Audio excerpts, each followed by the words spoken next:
السلام عليكم ورحمة الله وبركاته. الحمد لله نحمده ونستعينه ونستغفره ونعوذ بالله من شرور أنفسنا ومن سيئات أعمالنا.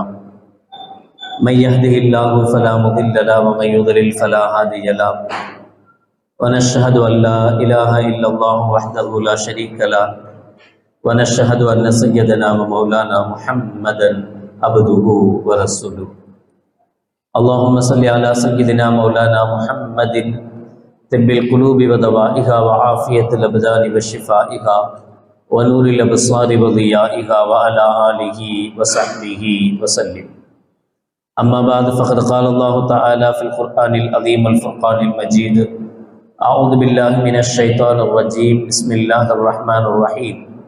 وإن كان ذو عسرة فنظرة إلى ميسرة وأن تصدقوا خير لكم إن كنتم تعلمون.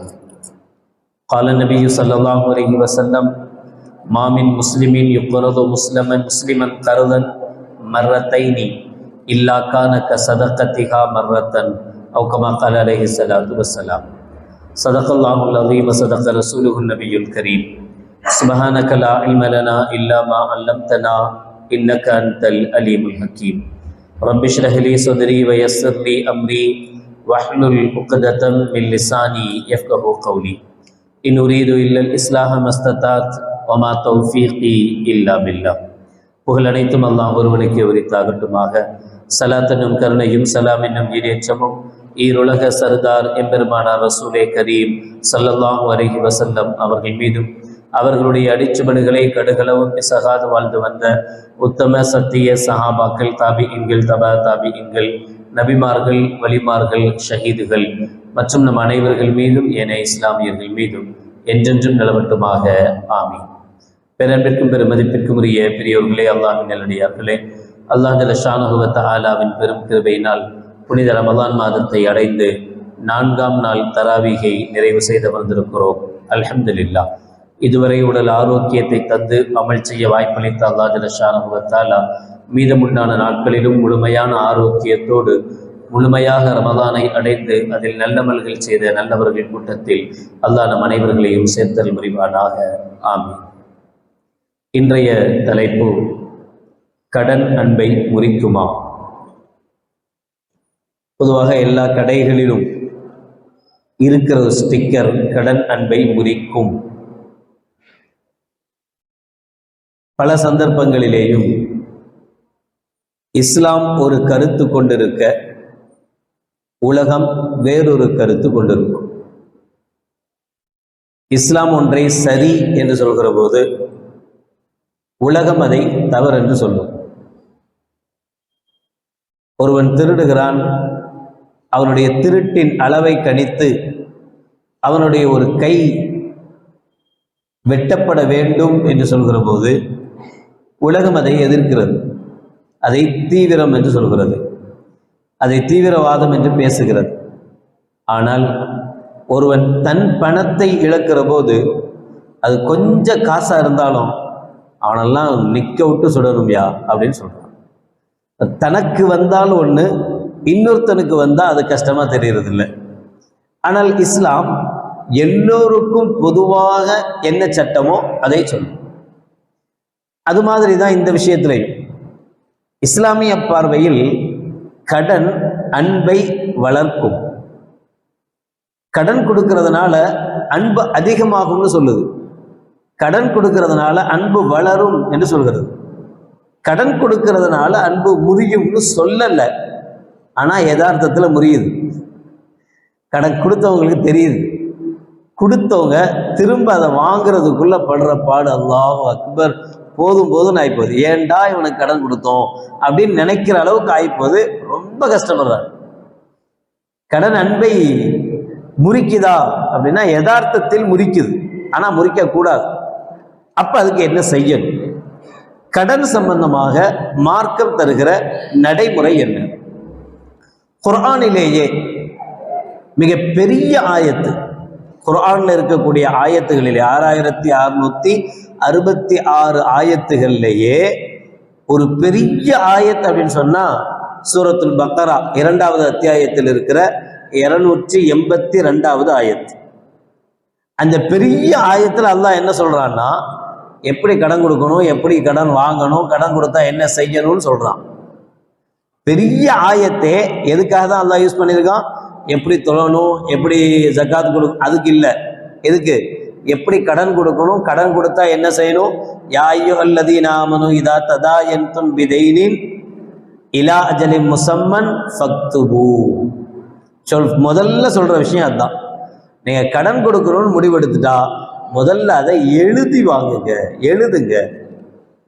யாரா இருந்தாலும் சரி, அண்ணன் தம்பியா இருந்தாலும் சரி, மாமா மச்சானா இருந்தாலும் சரி, க்ளோஸ் ஃப்ரெண்டா இருந்தாலும் சரி, யாரா இருந்தாலும் சரி, என்ன கடன் கொடுத்துருக்குறோம், அவன் என்ன வாதா நமக்கு கொடுத்துருக்கிறார், எவ்வளவு நாள்ல திருப்பி தரதா சொல்லி இருக்கிறார், இதெல்லாமே வெறும் பேச்சளவில் இருந்தா போதாது, இருக்கக்கூடாது. பேச்சளவில் இருக்கக்கூடாது, அது எழுத்துப்பூர்வமாக இருக்கணும். அதுதான் முறைப்படி அது அப்படித்தான். இல்ல ரொம்ப க்ளோஸா இருந்தாதான் ஆபத்து. கொஞ்சம் அப்படி இப்படி இருந்தா கூட கொஞ்சம் நம்பலாம், சரி தந்துருவான் விடமாட்டான் அப்படின்னு. ரொம்ப க்ளோஸா இருந்தா ரொம்ப கழுத்து போயிடுவான். அப்ப ரொம்ப க்ளோஸு இல்ல ரொம்ப உயிர், அதெல்லாம் இங்க செல்லாகாது. காசு அப்படின்னு வந்துட்டா, பணம்னு வந்துட்டா பணமும் வாய் திறக்குங்கிற மாதிரி எல்லோருமே எவ்வளவு க்ளோஸா இருந்தாலும், எவ்வளவு நண்பர்களாக உறவுகளாக இருந்தாலும் பணம்னு வந்துட்டா வேற மாதிரி மாறிடலாம். அத்தாவும் பிள்ளையுமே பணத்துக்கு ஒன்னா இருக்கிறதுக்கு முடியலன்னு சொன்னா அப்ப மற்றவங்க எல்லாம் ஏமாத்திரம். அதனாலதான் அல்லாஹ் ஜல்ல ஷானஹு வ தஆலா அது எழுதப்படணும் என்று சொல்கிறார். கடனை பொறுத்தவரை நபிகள் நாயகம் ஸல்லல்லாஹு அலைஹி வஸல்லம் அவர்கள் சொல்றாங்க, குல்லு கர்தின் சதகா. ஒவ்வொரு கடனும், அடுத்தவர்களுக்கு பிறருக்கு செய்யக்கூடிய கடன், அது சதகா, அது தர்மம். இன்னொரு இடத்துல அல்லாஹ் சொல்றான் குர்ஆன்ல, மை யுக்ரிதுல்லாஹ கர்தன் ஹஸனன் ஃபயுதாஇஃபஹு லஹு அல்ஆஃபன் கஸீரா வல்லாஹு யக்பிது வ யப்சுத்து வ இலைஹி துர்ஜஊன்.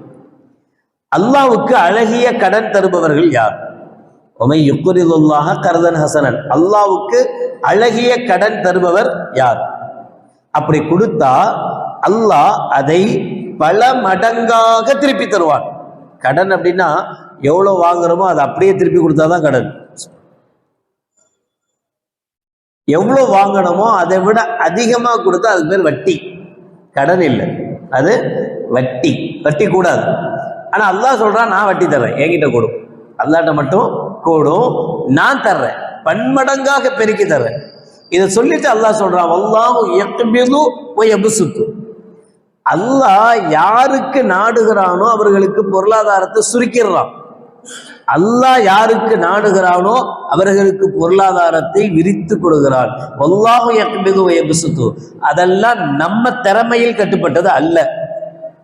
பொருளாதாரத்தை பெருக்கிறதும் பொருளாதாரத்துல நஷ்டம் ஏற்படுவது இதெல்லாம் நம்முடைய கைவசம் அல்ல. இது எல்லாமே அல்லாஹ்வுடைய கைவசம். அல்லாஹு யக்பிது வ யப்சுத்து வ இலைஹி துர்ஜஊன். கடைசியில எல்லாத்தையும் விட்டுட்டு கையை விரிச்சு அவனிடத்தில் தான் நீங்கள் மீண்டு வரணும் என்பதை மறந்துட வேணாம் என்று அல்லாஹ் ஜல்ல ஷானஹு வ தஆலா சொல்றான். அப்ப அங்க அல்லாஹ் கடன் என்று சொல்வது என்னன்னா, முஃபஸ்ஸிரீன்கள் சொல்லுவாங்க, யார் மற்றவர்களுக்கு தான தர்மங்கள் செய்கிறார்களோ, சதக்காக்கள் கொடுக்கிறாங்களோ, இந்த சதக்காக்கள் எல்லாம் அல்லாஹ்வுக்கு கொடுக்கிற கடன். நாம செய்கிற சதக்கான்றது தர்மம். தர்மமும் கடனும் ஒன்றும் இல்லை, நமக்கு தெரியும். தர்மம்னா கொடுத்தது தான் திரும்ப வாங்க மாட்டோம். கொடுத்தது தான், தர்மம் கொடுத்தது திருப்பி வாங்குவோமா? ஐயோ தெரியாம 200 ரூபா கொடுத்துட்டேன், மீதி 100 ரூபா கொடுத்துரு அப்படியே திருப்பி வாங்குவோமா? மனசு வராது. அதிகமாகவே கொடுத்துட்டா கூட மனசு வர, சரி கொடுத்தாச்சு அவ்வளவுதான், விட்டு போய்கிட்டே இருப்போம். அப்ப அதுதான் கடன்.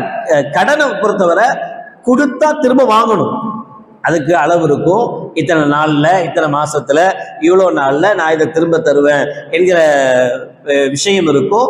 அதன்படி அதை திரும்ப வாங்கும். கடன் திரும்பி வரும், தர்மம் திரும்பி வராது. அல்லாஹ் சொல்கிற கடன், அல்லாஹ்வுக்கு கொடுக்கிற கடன் மக்களுக்கு செய்கிற தர்மம். இந்த தர்மம் இங்க கொடுத்தா அங்க வரும். கொடுக்கிறது ஒரு ஆள்கிட்ட, திரும்ப வாங்குறது இன்னொரு ஆள்கிட்ட. நம்ம தர்மம் செய்யறது இருக்கிறவங்களுக்கு, ஆனா அதை திருப்பி தர்றவன் யாரு? அல்லாஹ் ஜல்ல ஷானஹு. சரி, நபிகள் நாயகம் ஸல்லல்லாஹு அலைஹி வஸல்லம் சொல்றாங்க, அல்லாஹ் சதக்காவை, தர்மத்தை கடன்னு சொல்றான். ஸல்லல்லாஹு அலைஹி வஸல்லம் அவர்கள் கடனை சதக்கான்னு சொல்றாங்க. இதான் வித்தியாசம். அல்லாஹ் தர்மத்தை கடன் அப்படின்னு சொல்றான். ஸல்லல்லாஹு அலைஹி வஸல்லம் கடன் கொடுக்கறத சதக்கான்னு சொல்றாங்க. அது எப்படி கடன் கொடுக்கறது எப்படி சதக்காவான்னு அநியாயமா இருக்கு. இது ரொம்ப பயமா வேற இருக்கு. இப்போ நாளைக்கு யாராவது ஒரு 10,000 ரூபாய் கொடுங்கன்னு கடன் கேட்டான். நம்ம கடன் கொடுத்த உடனே ரசூலுல்லாவே சொல்லிட்டாங்க, என்னது குல்லு கருதின் சதக்கா, நீ எதெல்லாம் கடனா கொடுக்குறியோ அதெல்லாம் சதக்கா தான் சொல்லிட்டாங்க, அதனால நான் திருப்பி தர மாட்டேன்னு ஓட்டானா அதான் அர்த்தம். அது அர்த்தம் அல்ல. நபிகள் நாயகம் ஸல்லல்லாஹு அலைஹி வஸல்லம் அதனுடைய அர்த்தத்தை சொல்றாங்க.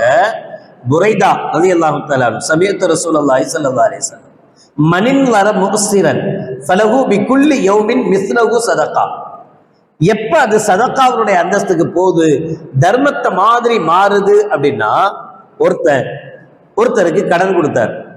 கடன் வாங்கினவர் இருக்காருல்ல, அவர் ஒரு டைம் கேட்டிருந்தார். அந்த டைமுக்குள்ள அவரால் கொடுக்க முடியல. கிட்டத்தட்ட எல்லாரும் அப்படிதான்.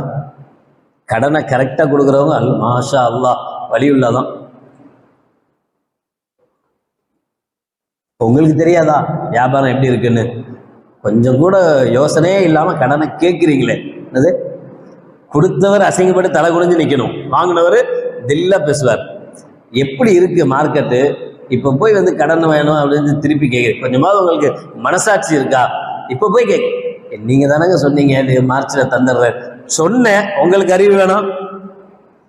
சொன்னேன் தர்றேன், உங்களுக்கு அறிவு வேணாம். மார்க்கெட் எப்படி இருக்கு பாத்தீங்கல்ல, இப்ப போய் திருப்பி தர முடியுமா? தர்ற நிலைமையிலையா இருக்க அப்படின்னு வாங்கினவர் பேசுவார். கொடுத்தவர் எப்படியாவது பார்த்து தந்துடுறீங்களா, எப்படியாவது ஒரு அடுத்த மாசமாவது கொடுத்துடுறீங்களா? அநியாயத்துக்கு இவர் போய் சொல்லணும், என் வீட்டில் பெரிய கஷ்டம், ஏன் இதுவும் அப்படித்தான், ரொம்ப சிரமம். எதுக்கு? இவர் கடன் கொடுத்துட்டு அந்த கடன் திருப்பி வாங்குறதுக்கு அநியாயத்துக்கு இவர் பொய் மேல போய் பேசணும். ஐயோ அவ்வளோதான், என்ன யாரு கடை வாசல்ல நிற்கிறான், நீங்க தரலன்னா அவ்வளோதான், அப்படி ஆயிடும் இப்படி ஆயிடும். அநியாயத்துக்கு பொய் சொல்லி இவர் காசை திருப்பி வாங்க வேண்டியதா இருக்கு. அப்ப நபிகள் நாயகம் ஸல்லல்லாஹு அலைஹி வஸல்லம் சொல்றாங்க, ஒருவேளை ஒரு மனிதன் அப்படிலாம் ஏமாத்தணும்னு நினைக்கல, உண்மையிலேயே நல்ல மனுஷர், அவர் கடன் வாங்கி இப்ப தர்றேன்னா அப்ப தரணும்னு தான் நினைச்சார். உண்மையிலேயே அவருக்கு வியாபாரம் சரியில்லை, உண்மையிலேயே அவரால் கொடுக்க முடியல அப்படின்னா, அல்லாஹ் ஜல்ல ஷானஹு வ தஆலா சொல்றான் குர்ஆன்ல, வயின்கான து உஸ்ரத்தின், சூரத்துல் பக்கராவுடைய 280வது வசனத்துல, வயின்கான து உஸ்ரத்தின் ஃபநலிரத்துன் இலா மைஸ்வரா. யாராவது கடன் வாங்கிட்டு திரும்ப கொடுக்க முடியாம கஷ்டப்பட்டா அவர்களுக்கு இன்னொரு தவணை நீங்க கொடுங்க, கொஞ்சம் அவங்கள விட்டு பிடிங்க. பாவம் கஷ்டப்படுறாரு, நமக்கு தெரியுது, ஓப்பனா தெரியுது, வச்சுக்கிட்டு இல்லைன்னு சொல்லல, உண்மையிலே சிரமப்படுறாரு, கஷ்டப்படுறாரு அப்படின்னா அவருக்கு இன்னொரு தவணை கொடுங்க. வஅன் தஸத்தகு கைருல் லக்கும் இன் குன்தும் தஅலமூன். இது ரொம்ப ஜாஸ்தியா இருக்கு அல்லாஹ் சொல்றது. அவர் இன்னும் கஷ்டப்படுறாரு. அவர் இதுவரைக்கும் ஒரு 3 தவணை தள்ளி தள்ளி போயிருக்கும். பிப்ரவரின்னாரு, முடிஞ்சது மார்ச்னாரு, வரல. சரி ஒரு 6 மாசம் கழிச்சு கொடுங்கணும், வருஷம் ஆச்சு வரல. 5 வருஷம் ஆச்சு, 2 மாசத்துல தர்றேன்னு வாங்கிட்டு போனாரு. 2 மாசத்துல தர்றேன்னு வாங்கிட்டு போனவர் 5 வருஷம் ஆச்சு, இன்னும் அவரால் என்ன செய்ய முடியல, கொடுக்கவே முடியலன்னா அல்லாஹ் சொல்றான், வஅன் தஸத்தகு ஃபஹுவ கைருல் லக்கும். சரி அவருக்கு முடியல, சிரமம் தான் படுறாருன்னு செஞ்சா எவ்வளோ சதக்கா, எவ்வளோ தான தர்மம் செய்யணும்ல, அதுல இது ஒண்ணுன்னு நினைச்சு அது சதக்காவா மாத்திருங்க. ஓ இனி நீ தரவே வேணாப்பா, நீ நல்லா இரு, பொண்டாட்டி பிள்ளையோட சந்தோஷமா இருப்போ என்று நீங்க விட்டுட்டா அது உங்களுக்கு கைருல் லக்கும். இது யாருக்கு அப்படின்னா, கஷ்டப்பட்டு சிரமப்பட்டு சோத்துக்கே வழி இல்லாம சிரமப்படுறான்ல அவனுக்கு. ஆனா இப்ப அப்படிலாம் யாரும் கடன் கொடுக்காம இருக்கிறது இல்லை. இப்ப கடன் கொடுக்கிறவர் தான் பாவம் சைக்கிள்ல போய்கிட்டு இருக்காரு. இது வரைக்கும் கடன் வாங்கினவன் ராயல் என்ஃபீல்டு வாங்குவோம், அதுக்கப்புறம் கார் வாங்குவோம். என்னடா என் கடன் இருங்க, இப்பதான் வாங்கியிருக்கேன், அதுக்கே இஎம்ஐ கட்ட முடியாம கஷ்டப்பட்டு இருக்கேன். நீங்க இதுல இவ்வளவு பெரிய பைக் வாங்கியிருக்க, எனக்கு காசு தரலாம்ல, நான் என்ன மொத்த காசா போட்டு வாங்கினேன், அது இஎம்ஐல வாங்கினது, மாசம் மாசம் இவ்வளவு கட்டின வேலை முடியும். அட பாவி, அதை மாசம் மாசம் இவ்வளவு கட்டி என் கதையை முடிச்சிருக்கலாம்ல, எனக்கு நான் கடனை கொடுக்கணும்ல. யாருமே கடனை வாங்கினா கொடுக்கணும்னு நினைக்கிறதே இல்லை. அது என்னன்னா, அப்ப அல்லாவும் ரசூலும் சொல்ற இந்த ஆட்கள்லாம் யாரு அப்படின்னா, உண்மையிலேயே சிரமப்படுறவங்க, உண்மையிலேயே கஷ்டப்படுறவங்க. அவங்க உழைக்கிறாங்க, அவங்க சிரமப்படுறாங்க, தரணும்னு நினைக்கிறாங்க, அதையும் மீறி அவங்களால தர முடியல, அவங்களால கஷ்டப்படலைன்னா அப்ப நீங்க ஒரு தவணை இன்னொரு தவணை கொடுங்க. அப்படி இன்னொரு தவணை கொடுக்குறீங்கல்ல, அப்படி கொடுத்தால் கொடுத்த காசு திரும்ப வரணும் அடுத்த தவணையில. அது அல்லாம இப்போ ஒவ்வொரு நாளும் ஒரு மாசம் எக்ஸ்ட்ரா கொடுக்குறீங்கன்னு வச்சுக்கோங்க. ஒரு நாள் ஒரு 10,000 ரூபாய் கொடுத்துருக்கோம் ஒருத்தருக்கு கடனாக. இப்போ ஒரு மாசம் எக்ஸ்ட்ரா தவணை கொடுக்குறோம். 30 நாள், 30 நாளும் 10,000 ரூபாய் தர்மம் பண்ணா என்ன நன்மையோ அந்த நன்மையும் நமக்கு சேர்ந்துகிட்டே இருக்கும். அப்புறம் ஒரு மாசம் முடிஞ்ச உடனே 10,000 ரூபாய் சேர்ந்துடும். இது நல்லா இருக்குல்ல?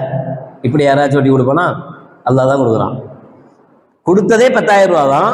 அந்த 10,000 ரூபாய் ஒரு மாசத்துக்கு அப்புறம் ரிட்டர்ன் வந்துடும், திரும்ப தந்துடணும்.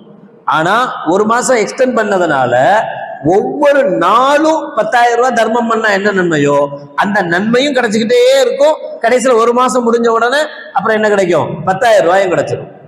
அதோட விட்டாலும் பரவாயில்ல. பிறகு ஸல்லல்லாஹு அலைஹி வஸல்லம் சொல்றாங்க, பிறகு இன்னொரு தவணை அவனுக்கு கொடுத்தா, அப்பவும் அவனால கட்ட முடியல. இப்ப சரிப்பா இன்னொரு மாசம் அடுத்த மாசம் கொடு அப்படின்னு இன்னொரு தவணை கொடுத்தா, இப்ப ஃபலஹு பிகுல்லி யௌமின் மிஸ்லைஹி சதகா. கொடுத்தது 10,000 ரூபா, கொடுத்தது 10,000 ரூபா.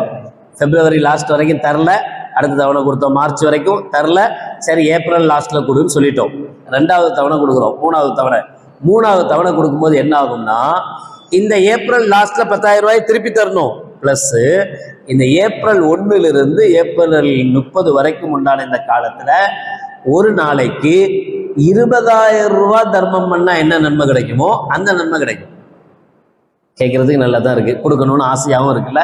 இதெல்லாம் கேட்கும்போது இந்த ஹதீஸ் எல்லாம் கேட்க இவ்வளோ நன்மை கிடைக்குமா, இவ்வளோ விஷயம் இருக்கா, இப்ப யாருக்காவது கஷ்டப்படுறவங்களுக்கு கொடுத்து தான் ஆகணும்னு தோணுது மனசுல. ஆனா வாங்கிட்டு நம்மளை அலை விடுறாங்க பாருங்க, அதை நினைச்சாதான் சை இதோட இவனை ஒழிச்சுக்கிட்டு அப்படின்னு நினைக்கிறேன். வாங்கி வச்சுட்டு இல்லாம கொடுக்கலன்னா பரவாயில்லங்க, வச்சுக்கிட்டே கொடுக்கலன்னா எப்படி இருக்கும்?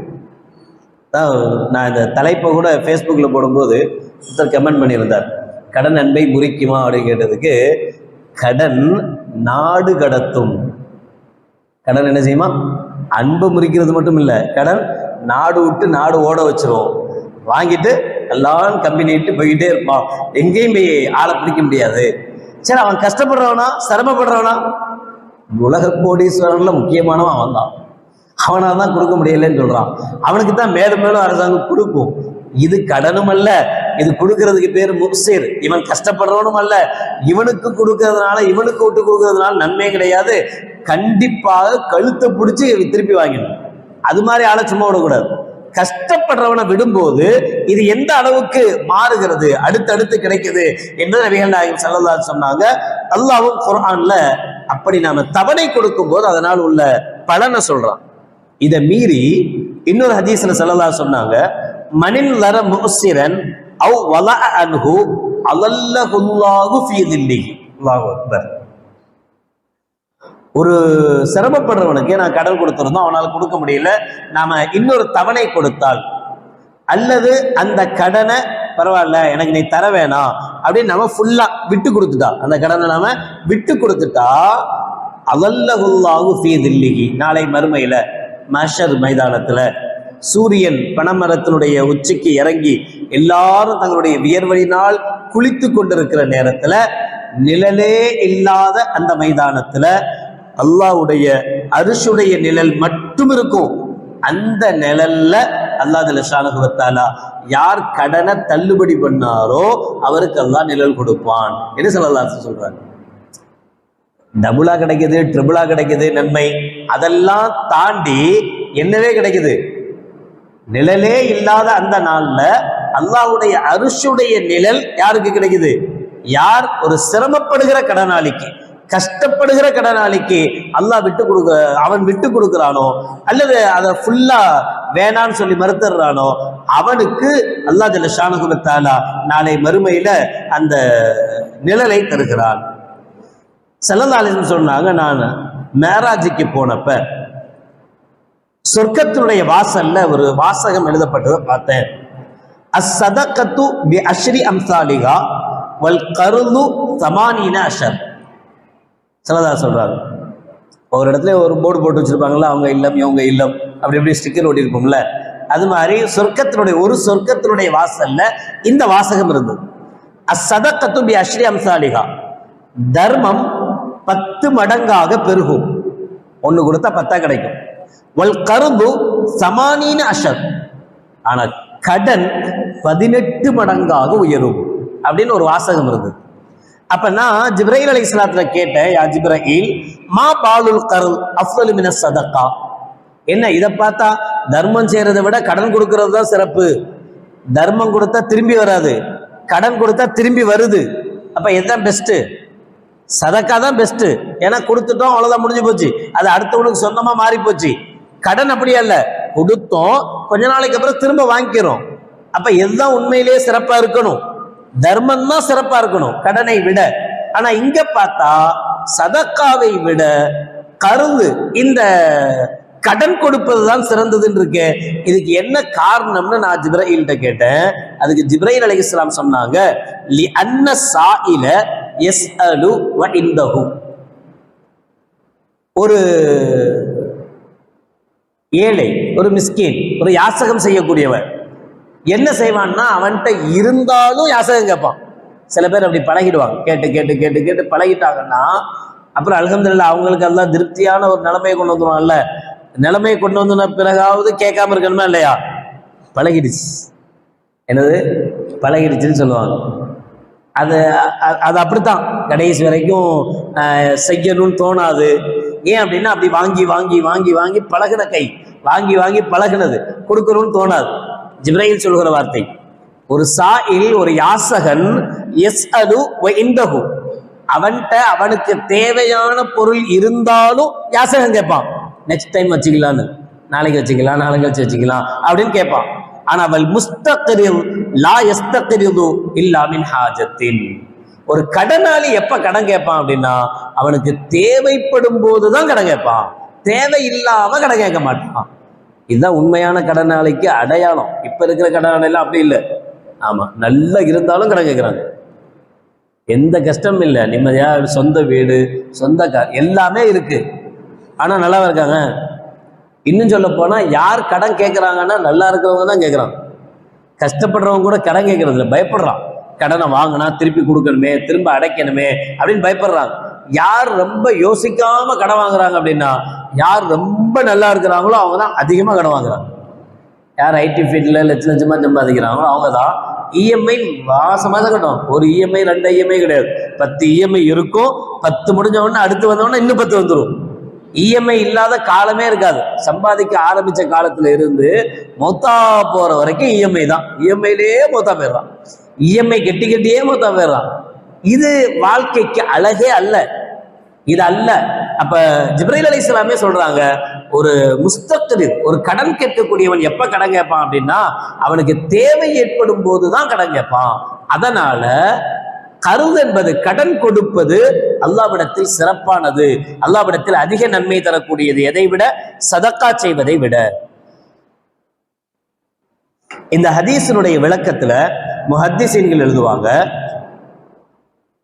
தர்மம் ஒரு மனிதனை தலைகுனிய வைக்கிறது, கடன் ஒரு மனிதனை தலை நிமிர வைக்கிறது. இந்த ரெண்டுக்கு வித்தியாசம் இருக்கு. யாசகம் ஒருத்தவங்க நம்மளுக்கு தர்மம் கொடுக்குறாங்க அப்படின்னா இந்த வாங்குற கை கீழே, கொடுக்குற கை மேலே, ஒரு ஒரு அவமானம். நபிகள் நாயகம் ஸல்லல்லாஹு அலைஹி வஸல்லம் சொன்னாங்கல்ல, எனக்கோ என் குடும்பத்தினருக்கோ சதக்காவை பெறுவது, தர்மம் பெறுவது ஹலால் அல்ல, ஆகுமானதல்ல. காரணத்தை சொல்லும் போது சொல்லாங்க, லிஅன்னஹு வஸ்ஹுன், அது அழுக்கு. 2.5% ஜக்காத்துன்னு கொடுக்குறோம்ல, இந்த 2.5% ஜக்காத்து என்னது?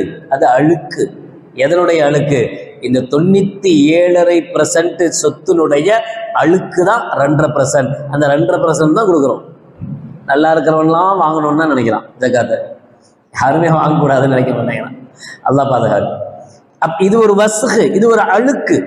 தர்மம் பெறுதல் அப்படிங்கிறது ஒரு இழிவு, ஒரு மனிதனை இழிவாக்குற செயல். கொடுப்பது சிறந்த செயல், வாங்குறது இழிவான செயல்.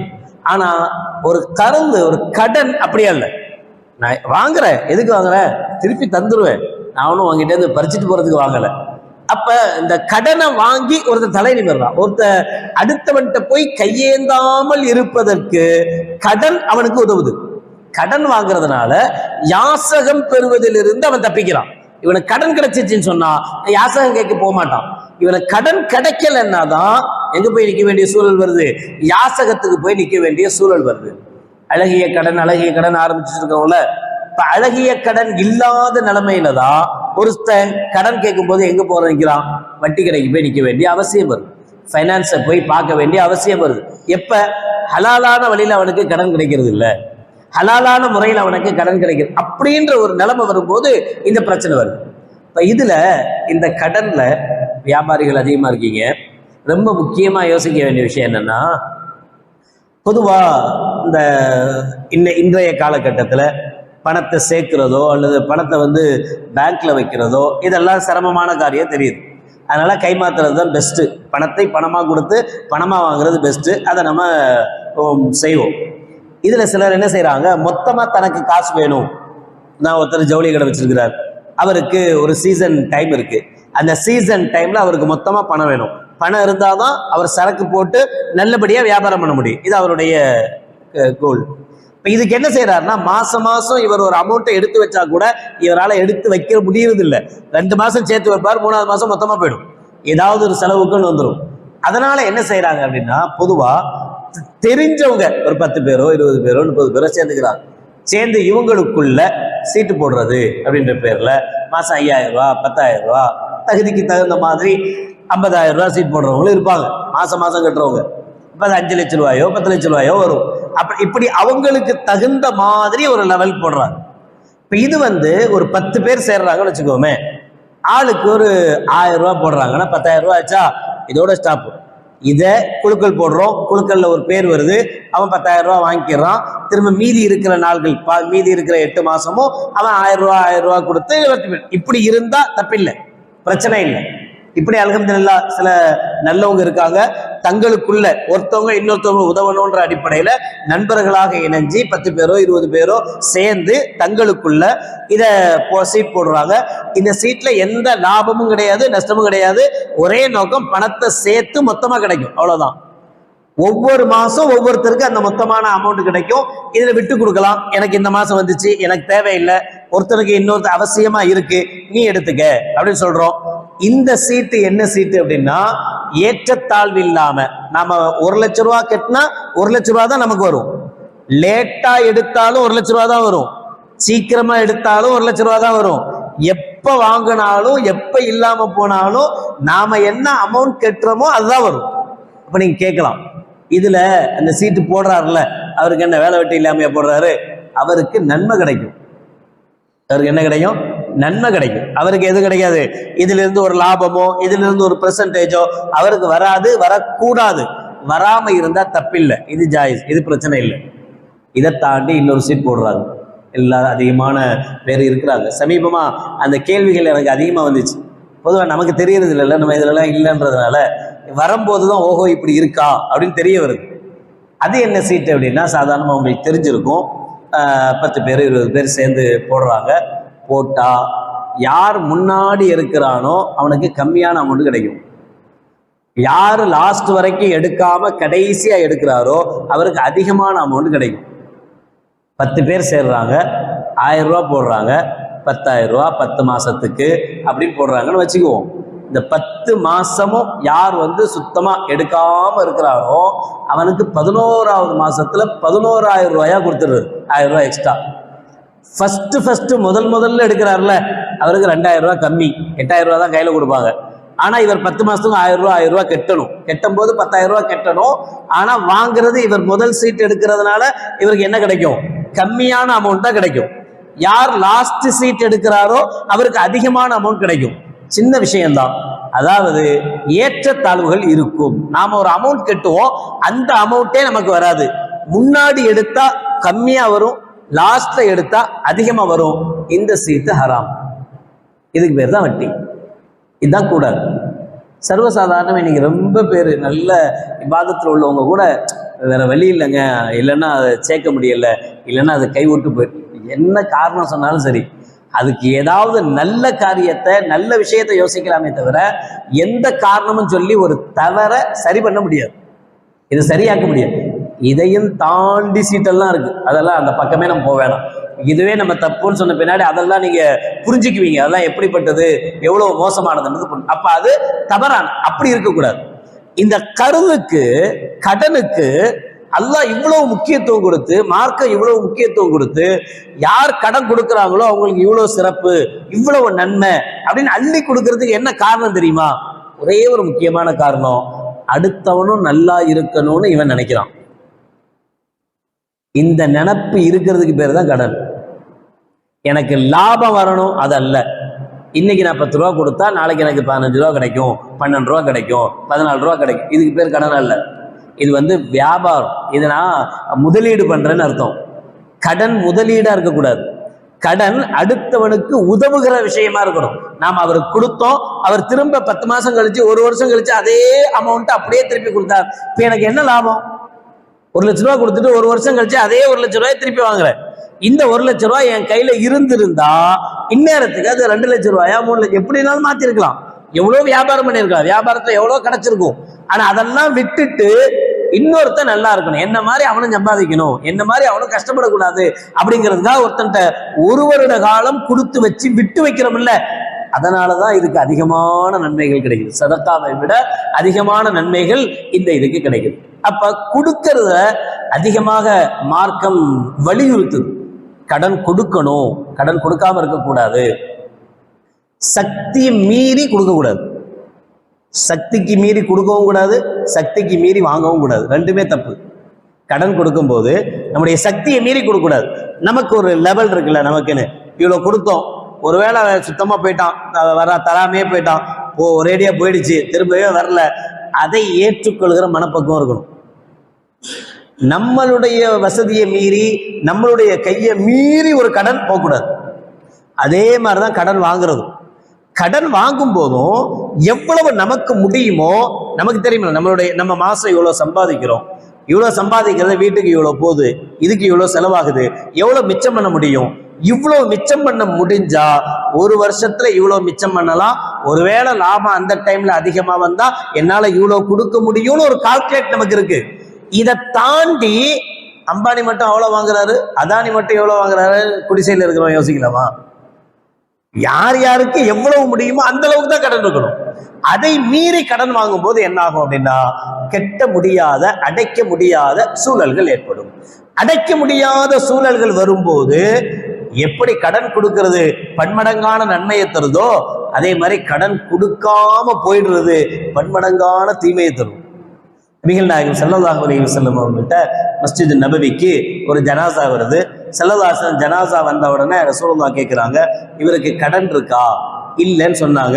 ஸல்லல்லாஹு அலைஹி வஸல்லம் தொலை வச்சாங்க, ஜனாசா போயிடுச்சு. இன்னொரு ஜனாசா இன்னொரு சந்தர்ப்பத்தில் வந்தது. ஸல்லல்லாஹு அலைஹி வஸல்லம் கேட்குறாங்க, ஹல் அலைஹி மின் தைன், இவருக்கு கடன் இருக்கிறதா? ஆமான்னு சொன்னாங்க. சொன்ன உடனே ஸல்லல்லாஹு அலைஹி வஸல்லம் சொன்னாங்க, சல்லு அலா சாஹிபிக்கும், இவருக்கு நான் தொலை வைக்க மாட்டேன், தேவைன்னா நீங்களே தொலை வச்சுக்கிங்க அப்படின்னாங்க ஸல்லல்லாஹு அலைஹி வஸல்லம். ஏன்? அவர் கடன், இன்னொருத்தருக்கு கொடுக்க வேண்டிய கடனை விட்டுட்டு போறார். அவனுக்கு பதில் சொல்லணுமா இல்லையா? கொடுத்தவன் கண்ணீர் வடிப்பான்ல. எழுதணும், எழுத்துல இருக்கணுங்கிறதுலாம் சட்டம். எழுதவே இல்லைங்க, இன்னைக்கு நைட் தாங்க கொடுத்தோம், ஒருத்தவங்க வாங்கிட்டு போனான், நாளை காலையில எழுதிக்கலாம் பேப்பர் வச்சு அப்படின்னு சொன்னோம். சரி, இன்னைக்கு அர்ஜென்ட்டு, உடனே அர்ஜென்ட்டு, சீக்கிரம் தாங்க அப்படின்னா நம்மளும் கையில கொடுத்தோம், போயிடுச்சு. போனா நைட்டே மொத்தம் போயிட்டான். காலையில் எழுதல, நைட்டே மொத்தம் போயாச்சு. கொடுத்தது என்ன ஆச்சு? யார்கிட்ட போய் சொல்ல, யார்கிட்ட போய் சொல்ல முடியும்? நான் என்கிட்ட கொடுத்தேன், யார் நம்புவா? எங்கேருந்து அது திரும்பி வரும்? இப்ப இதனுடைய பாவம் யாருக்கு? வாங்கினவனுக்கு. அவனுடைய கடமை என்னன்னா, 2 சாட்சிகளையோ அல்லது வீட்டில் போன உடனே நான் இவற்றை இவ்வளவு வாங்கியிருக்கேன், காலையில தான் பத்திரம் போட போறேன், எதையாவது ஒண்ணு யார்த்தையாவது சொல்லி வைக்கணும், சாட்சிகளோட வைக்கணும். ஒருவேளை அப்படி வைக்காம போயிட்டான்னு சொன்னா அவன் நரகவாதி ஆயிடுறான். அப்ப அங்க அபூ கத்தாதா, இங்க பாருங்க சஹாபிகள் எப்படி இருந்திருக்கிறாங்க. சம்பந்தம் இல்லாத ஒருத்தர் இறந்து போயிட்டார். சம்பந்தம் இல்லாதவர்னா ஈமானிய சகோதரர். நாம எல்லாம் அண்ணன் தம்பி தானே இல்லையா?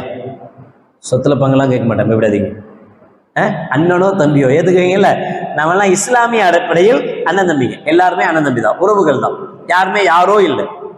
ஒருத்தருடைய ஜனாசா வந்திருக்கு, அவருக்கு கடன் இருக்கு, ஆனா கடன் அடைக்கல அப்படின்னு சொன்ன உடனே அங்கிருந்து அபூ கத்தாதா என்கிற ஒரு சஹாபி நபிகள் நாயகம் ஸல்லல்லாஹு அலைஹி வஸல்லம் சொல்றாங்க, அலைய தைனுஹு, யா ரசூலல்லாஹ், அவருக்கு என்ன கடன் இருக்கோ அதை நான் நிறைவேற்றுறேன். பொதுவாக இப்போ சில இடங்கள்ல ஜனாசாவை பார்ப்பீங்க, கொண்டு வந்து வச்ச உடனே ஜனாசா மகன் வந்து சொல்லுவார், எங்கள் அத்தா மூத்தாயிட்டாரு, யாருக்காவது கடன் இருந்தால் நீங்கள் என்கிட்ட வந்து வாங்கிக்கங்க, என்கிட்ட சொல்லுங்க. அப்படி இல்லாம பக்கத்து வீட்டுக்காரர் வந்து சொல்லுவாரா, இவர் யார்கிட்ட கடன் வாங்கியிருந்தா என்கிட்ட வாங்கன்னு யாராவது தைரியம் வருமா நமக்கு? அபூ கத்தாதா ஒரு சஹாபி சொன்னாங்க, அவருக்கு என்ன கடன் இருக்கு எதுவுமே தெரியாது. ஆனா அவர் சொன்னார், அலைய தைனு, அவருக்கு என்ன கடன் இருந்தாலும் பரவாயில்ல, அந்த கடனை நிறைவேற்றுவது என் பொறுப்பு, நான் ஏற்றுக்கொள்கிறேன் சொன்ன பிறகு நபிகள் நாயகம் ஸல்லல்லாஹு அலைஹி வஸல்லம் அப்படின்னா ஓகே. அப்ப ஸல்லல்லாஹு அலைஹி வஸல்லம் அவருக்கு தொழுக வச்சாங்க. அப்ப ஒரு கடன் இருந்து ஒருத்தர் மௌத்தா போயிட்டா அவர் நபிகள் பெருமானார் ஸல்லல்லாஹு அலைஹி வஸல்லம் அவர்கள் தொழ வைப்பதற்கு கூட தகுதி இல்லாதவராக மாறி போயிடுறார். ஒரு சந்தர்ப்பத்தில் ஸல்லல்லாஹு அலைஹி வஸல்லம் கேட்கிறாங்க, இந்த குடும்பத்தை சார்ந்த யாராவது இருக்கிறீங்களா அப்படின்னு ஒரு குடும்பத்தின் பேரை சொல்லி ஸல்லல்லாஹு அலைஹி வஸல்லம் கேட்டாங்க. ஒருத்தர் எந்திரிச்சு யார சொல்லலாம், நான் அந்த குடும்பத்தை சேர்ந்தவன் தான் சொன்னார். சொன்ன உடனே ஸல்லல்லாஹு சொன்னாங்க, இன்ன சாஹிபக்கும் மஹ்பூசுன் அனில் ஜன்னா பிதைனிஹி, உங்க குடும்பத்தை சார்ந்த இந்த நபர் அவர் கடனை வாங்கிட்டு கொடுக்காம மௌத்தா போனதுனால இதுவரை சொர்க்கத்துக்குள் போக முடியாமல் தடுக்கப்பட்டிருக்கிறார். நீங்க அவர் சார்பாக அந்த கடனை நிறைவேற்றினா அவர் உள்ளுக்குள்ள போவார், இல்லைன்னா அவரால் சொர்க்கத்துக்குள் போக முடியாது. நஃப்சுல் முஃமினி முஅல்லகத்தும் பிதைனிஹி ஹத்தா யுக்லா அன்ஹு, ஒரு இறந்து போன ஒருவர் கடனை பாக்கி வச்சுட்டே மௌத்தா போயிட்டார்னா அவருடைய கடன் கொடுக்கப்பட்டு முடிக்கும் வரை அவர் சொர்க்கத்துக்குள்ள போக முடியாது. யுக்ஃபரு லிஷஹீதி குல்லு தம்பின் இல்ல தைன், ஒரு போராளி, ஒரு ஷஹீது, தன்னுடைய உயிரையே மார்க்கத்துக்காக தீனுக்காக கொடுத்தவர், முஜாஹிது, ஜிஹாதுல தன்னுடைய உயிரை இழந்தவர், அவருடைய எல்லா பாவத்தையும் அல்லாஹ் மன்னிப்பான். அவர் 4 வக்து தொழுவல மன்னிச்சிருவான், ஒழுங்கா அவர் ஜகாத் கொடுக்கல மன்னிப்பான், ஹஜ் அவர் செய்ய வேண்டிய கடமை இருந்தது செய்யாமலே மௌத்தா போயிட்டாரு மன்னிப்பான், எல்லா பாவத்தையும் அல்லாஹ் மன்னிப்பான். இல்ல தைன், கடனை தவிர. கடனை அல்லாஹ் மன்னிக்க மாட்டான். ஏன்னா அது அல்லாஹ்வுக்கு உண்டான ஹக்கு இல்ல, அடுத்தவனுக்கு உண்டான ஹக்கு. யாருக்கு கொடுக்கணுமோ அவனுக்கு கொடுத்துட்டு போய் சேரணும். அப்போ வாங்குறதுக்கு அவ்வளோ தடை, கொடுக்கறதுக்கு அவ்வளோ ஆர்வம் ஊட்டிட்டு மார்க்கம் என்ன செய்யுதுன்னா வாங்குறதுக்கு தடை சொல்லுது. ஸல்லல்லாஹு அலைஹி வஸல்லம் ஒரு மனிதர் வந்து கேட்கிறார், யா ரசூலல்லாஹ், நான் ஈமான் கொண்டு லா இலாஹா இல்லல்லாஹ் முஹம்மது ரசூலுல்லாஹ் ஈமான் கொண்டு ஜிஹாதுல கலந்து கொண்டு என்னுடைய உயிரை துறந்தால் எனக்கு சொர்க்கமா? ஸல்லல்லாஹு சொன்னாங்க, ஆமா சொர்க்கம் அப்படின்ட்டார். கொஞ்ச நேரத்துக்கு பிறகு நபிகள் நாயகம் ஸல்லல்லாஹு அலைஹி வஸல்லம், யார் அந்த கேள்வி கேட்டது யாரு அப்படின்னாங்க. அவர் எந்திரிச்சார், நான் தான் கேட்டேன். என்ன கேட்டீங்க? அவர் திருப்பி கேட்டார், நான் ஈமான் கொண்டிருக்கேன், ஜிஹாதுக்கு வந்து ஷஹீத் ஆயிட்டேன், எனக்கு சொர்க்கமா? திரும்ப ஸல்லல்லாஹு அந்த பதிலை சொல்லிட்டு சொன்னாங்க, இல்ல தைன், சொர்க்கம்தான், ஆனா நீ கடனாளியா இருக்கக்கூடாது. கடனாளியா இருந்தா நீ உயிரையே கொடுத்தாலும் சரி சொர்க்கத்துக்கு போக முடியாது. மார்க்கத்துக்காக உயிரையே கொடுத்தாலும் நீ சொர்க்கத்துக்கு போக முடியாது என்றார்கள் நபிகள் நாயகம் ஸல்லல்லாஹு அலைஹி வஸல்லம். மன் மாத்த வ அலைஹி தைனுன் ஃபலைஸ பித்தீனார் வலா பித்திர்ஹம் வலாக்கின்னஹா அல் ஹஸனாத் வஸ்ஸய்யிஆத். கடனை அடைக்காமலே மௌத்தா போயிட்டான். ரொம்ப ஈஸியா இஎம்ஐ வாங்கணும்ல. கடன்னா நம்ம வேற எங்கேயோ யோசிச்சு அதெல்லாம் விட்டுருங்க.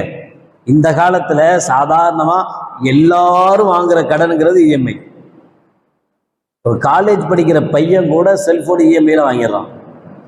வாங்கி வச்சுட்டு அத்தா கொடுக்குற அந்த காசை, அந்த பாக்கெட் மணியை சேர்த்து வச்சு இஎம்ஐ கட்டணும்னு நினைக்கலாம்.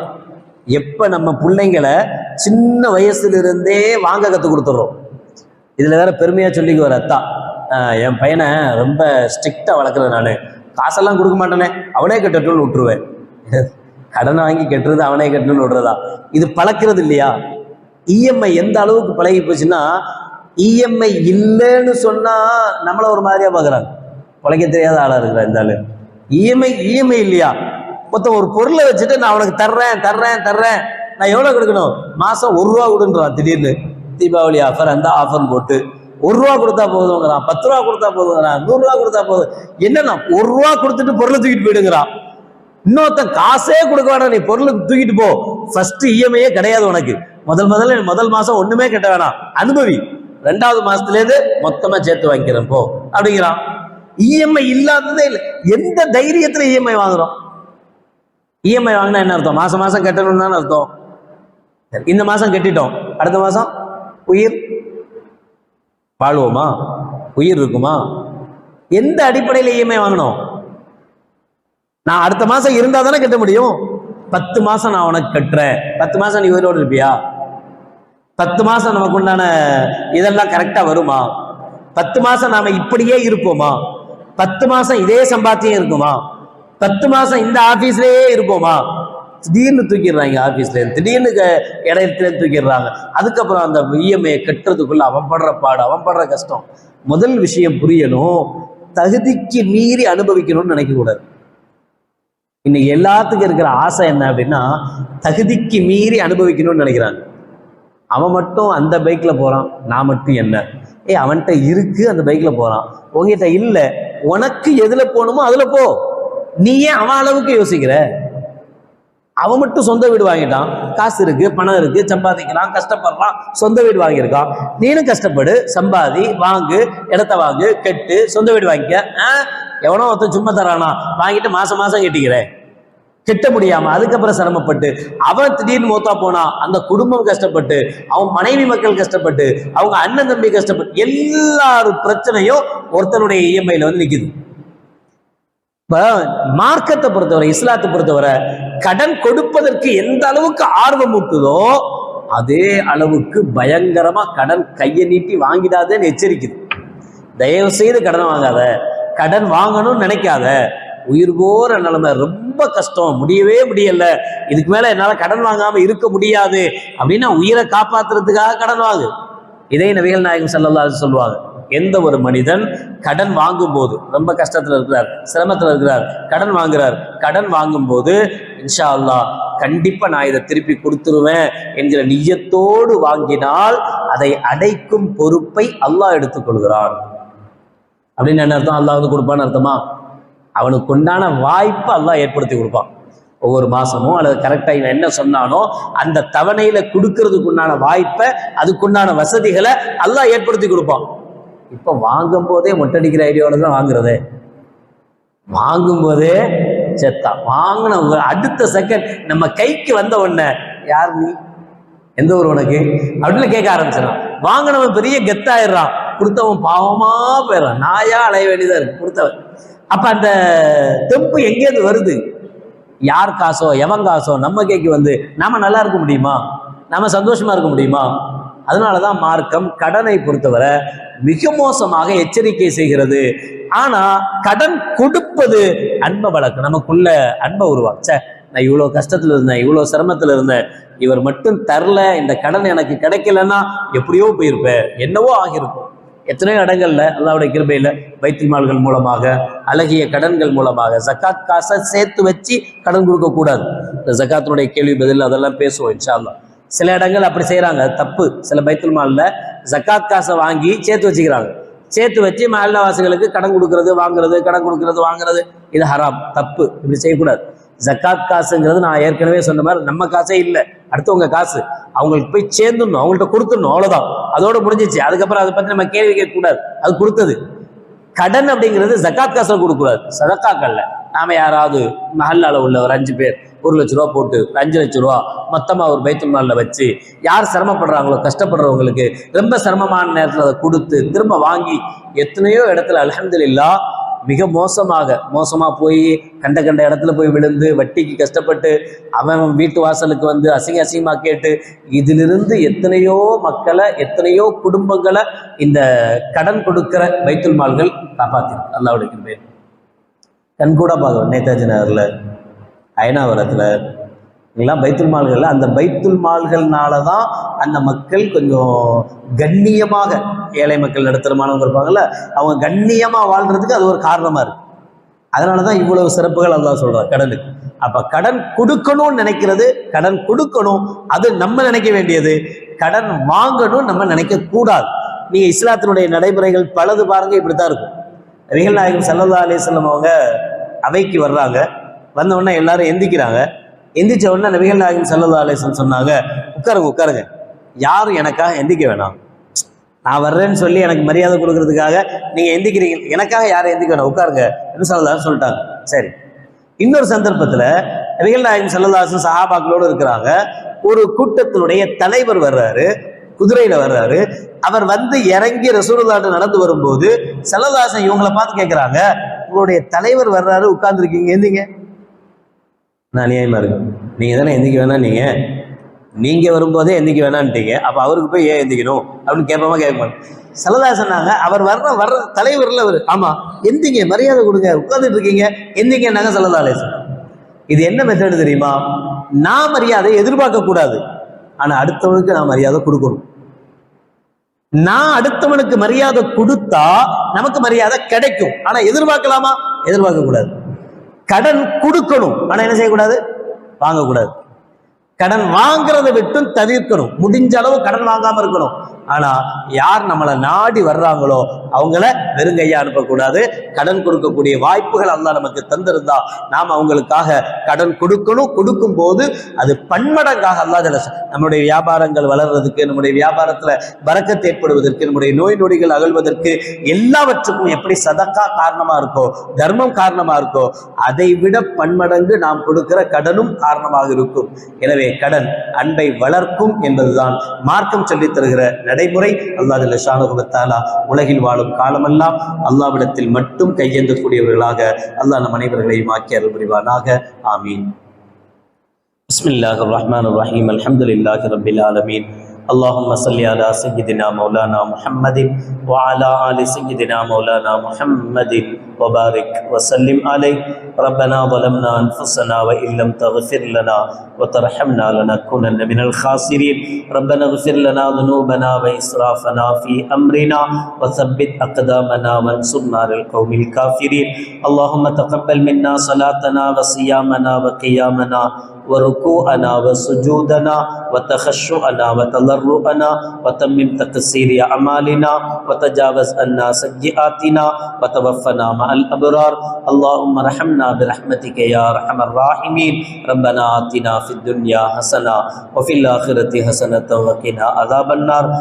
وصلى الله تعالى وسلم على خير خلقه سيدنا محمد وعلى آله وأصحابه أجمعين. سبحان ربك رب العزة عما يصفون وسلام على المرسلين والحمد لله رب العالمين. سبحان الله وبحمده سبحانك اللهم وبحمدك أشهد أن لا إله إلا أنت أستغفرك وأتوب إليك. سبحان ربك رب العزة عما يصفون وسلام على المرسلين والحمد لله رب العالمين. صلى الله على محمد صلى الله عليه وسلم. صلى الله على محمد صلى الله عليه وسلم. صلى الله على محمد يا ربي صل عليه وسلم. السلام عليكم ورحمة الله وبركاته.